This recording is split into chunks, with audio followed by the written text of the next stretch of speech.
All right, shalom to the elect of the nation of Israel. Before I get started, I want to give all praises and glory to Yahweh, by Hashem Yahushai, by Hashem Kakwadash, double honors to my apostles and my elders of great millstone who lead, teach, and rule well.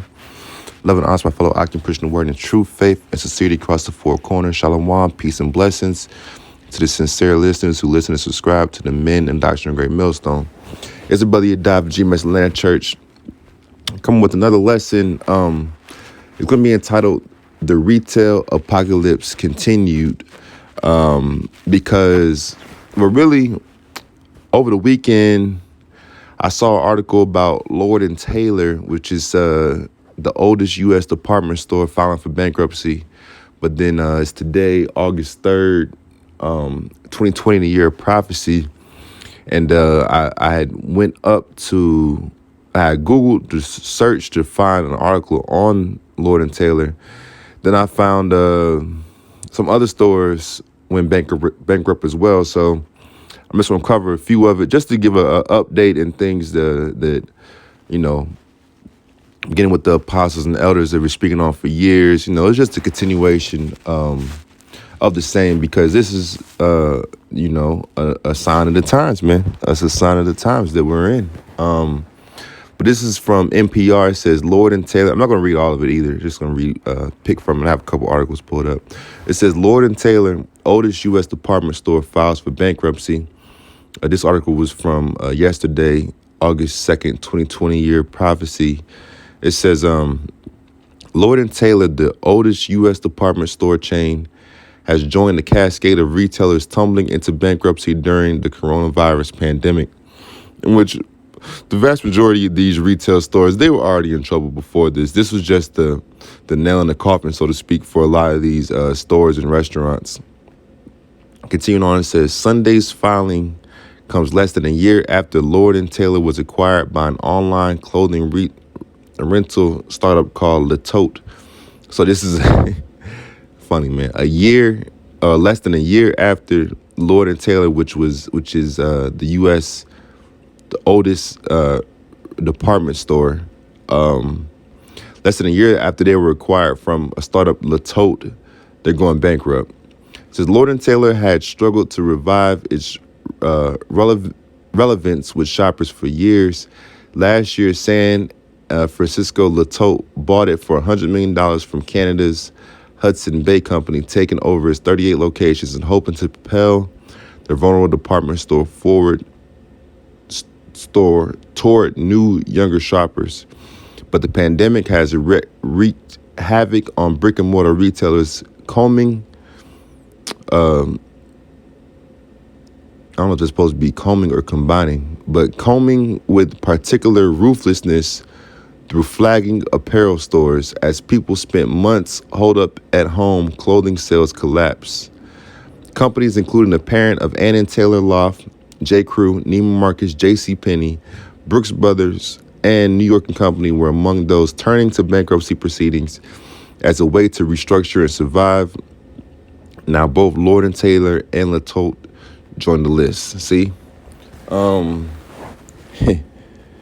Just once again, man, you know what I'm saying? Once again, man, it's example of sign that America's out of here, man. Read this last paragraph in this article. It says, at almost 200 years old, okay, this company was around, that would make it 1820? This company was around during slavery, you see? And the Most High brought it down to his, liquidation, man. At almost 200 years old, Lord and Taylor is credited with launching the first personal shoppers in the 1950s, and inventing the department store window display in the 1930s, featuring bleached cornflakes for snowflakes. Yep.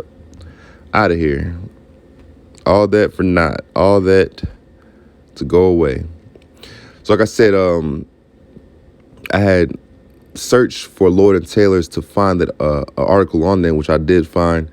But in looking for that, I saw these other articles. So I'm just going to skim through these real quick, grab a few precepts, and then finish it out. Le Tote, Lord and Taylor filed bankruptcy. Let's see. Men's Warehouse owner files bankruptcy as pandemic torpedoes suit sales. Yeah, you don't need them suits. You don't need them suits right now, man. Hertz must offload almost 200,000 cars by the end of 2020 as part of its bankruptcy deal. That's fresh off the press 5 minutes ago. Let's see. Men's Warehouse. Joseph A. Bank filed for bankruptcy. Oh, this is one I just saw. California Pizza Kitchen has filed for Chapter 11 bankruptcy, citing struggles amid COVID-19. And see, for these companies that are able to get through, this coronavirus epidemic, they're gonna have to adhere and move more so towards the so-called New World Order agenda, man, which is gonna, be a system that is authored and brought in by the elites of Esau Edom. So, for the companies that do go through bankruptcy, because sometimes you can go to bankruptcy and restructure and come out. But for any company that does come out of bankruptcy, they're only going to be more digital, more online, phone sales, orders, pickup, DoorDash, Uber Eats, Instacart type, gig economy. Moving forward towards the so-called culmination of the so-called New World Order agenda, in which we know through prophecy and the Holy Spirit understanding of the scriptures that they won't complete their so-called New World Order agenda. They won't complete the mission of gathering all peoples to themselves and all resources and chipping everybody on earth, which the chip is the mark of the beast, the RFID microchip. But we're just doing what we're supposed to do, being watchmen, watching the things that are coming, linking it with scriptures, blowing the trumpet, giving the warning to our people, okay, and giving judgment to all the heathen round about. So I do have one more article, but I did want to grab a couple scriptures first. Like I said, this is things that we speak on, beginning with our apostles and elders for years and years and years now. So these are, pretty familiar scriptures to those who've been in the know for a minute. But if the shoe fits, man, how to wear it out here. So this is Isaiah 55:10. For as the rain cometh down and the snow from heaven and returneth not thither, but watereth the earth and maketh it bring forth and bud, that it may give seed to the sower and bread to the eater, so shall my word be that goeth forth out of my mouth. It shall not return unto me void, but it shall accomplish that which I please, and it shall prosper in the thing whereto I sent it. And so yeah, just like the elements, have their course, have their trek, their journey. They have a purpose. Just like the rain and the snow and the water. Water the earth, bring forth and bud the seed, bring bread to the eater. Same thing as the words of Yahweh Hashem Yahweh Shai contained in the Holy Scriptures, man. It's going to go forth out of the mouth, which the mouthpiece on earth to bring out the scriptures and the understanding thereof through the Holy Spirit are going to be the prophets, man. Set up as in times of old, in times of now, set up to bring forth the understanding of the scriptures, okay, and to warn the people whether they hear or whether they forbear, Like I said, most of us are familiar with these scriptures, but, they are applicable. Ecclesiastes 12, start at verse 3. In the day when the keepers of the house shall tremble and the strong men shall bow themselves, and the grinders cease because they are few, and those that look out the windows be darkened, the grinders, the keepers of the house just being, the stores or, literal keepers of the house, but just pretty much being everybody, man. Okay. The keepers of the house, strong men, the men of war. Okay. And those in leadership positions, so to speak, in these companies and in the governments.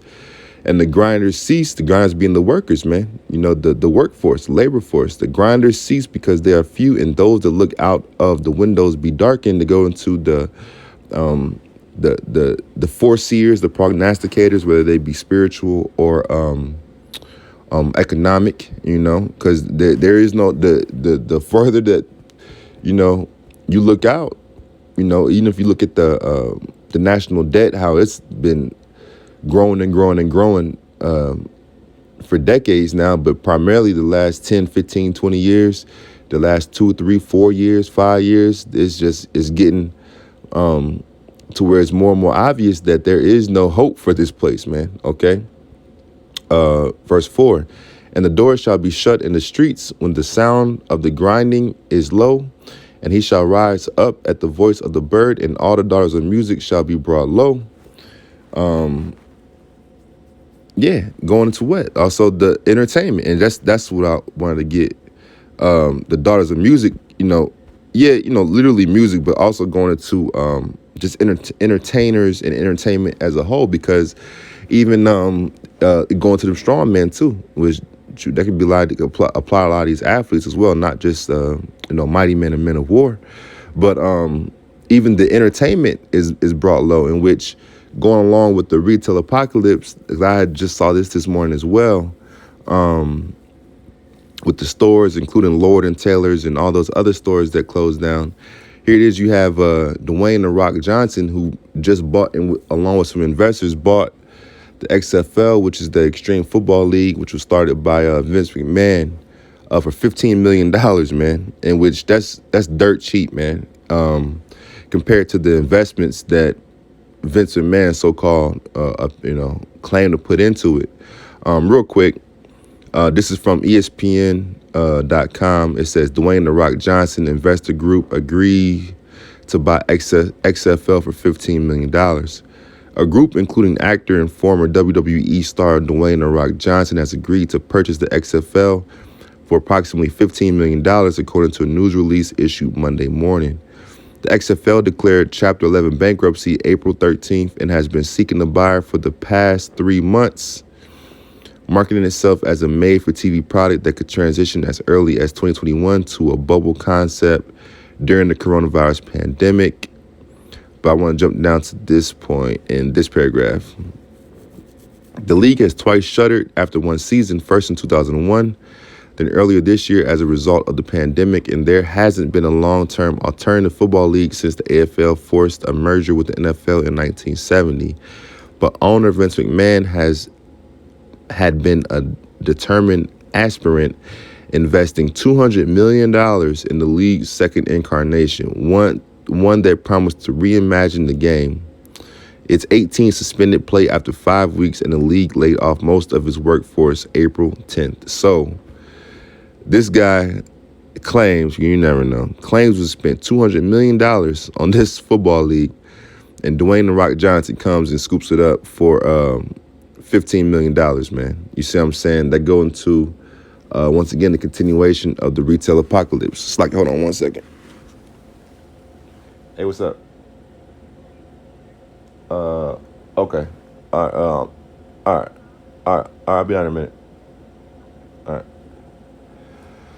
So, and this is also right here is a continuation of the retail apocalypse, like I was saying. But just finish off the lesson. Gonna finish in the book of James, chapter 5. I'm gonna read the first 3 verses. So this is James 5:1. Go to now, ye rich men, weep and howl for your miseries that shall come upon you. Continuing on, your riches are corrupted and your garments are moth-eaten. Your gold and silver is cankered, and the rust of them shall be a witness against you, and shall eat your flesh as it will fire. See, so it's speaking to all the people, particularly the men and the wicked, heathens, Edomites, and even the wicked 2/3 of our own nation of Israel, okay, who've prospered and grew off the wickedness and the evil plan of the wicked, man. But it says your riches are corrupted and your garments are moth-eaten, which means that the wealth that these people have accumulated, that the wicked have accumulated, is going to ultimately come to naught. Okay, and then it says, your gold and silver is cankered, and the rust of them shall be a witness against you. Meaning that as Yahweh Shema Shai attacks your resources and your wealth, so to speak, that's gonna serve as a sign that your kingdom is fallen, that your rulership and your dominion of the earth and the things therein are fallen, and shall eat your flesh as it were fire. Ye have heaped treasure together for the last days. See, these wicked elites have done all this just to heap it up and gather it up for the last days, in which the cankering and the deterioration of their power to have all this, currency and money and resources and wealth. That's, like I said, a sign against them, and it's going to show you that we're also in the last days. Okay. So I'm ending it off there. I hope and pray the lesson was edifying. Once again, I want to give all praises and glory to Yahweh, by Hashem Yahweh Shai, by Hashem Kakwadash. Double honors to my apostles and my elders of Great Millstone who lead, teach, and rule well. Love and honor to my fellow I can push the word in true faith and sincerity across the four corners. Until next time, Shalom.